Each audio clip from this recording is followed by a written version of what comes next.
third part, section 19. Let me clarify this. Since last week's interview, we have said, do not use the word take down liberally. Talk to your technical friends, maybe Lito and Abed from PhCert can discuss this clearly.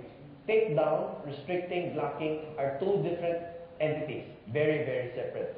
Take down requires a whole team of forensic people going to the telcos and literally, physically taking down that particular data. That's almost impossible to do. Restricting, blocking, we will discuss that in the next slide.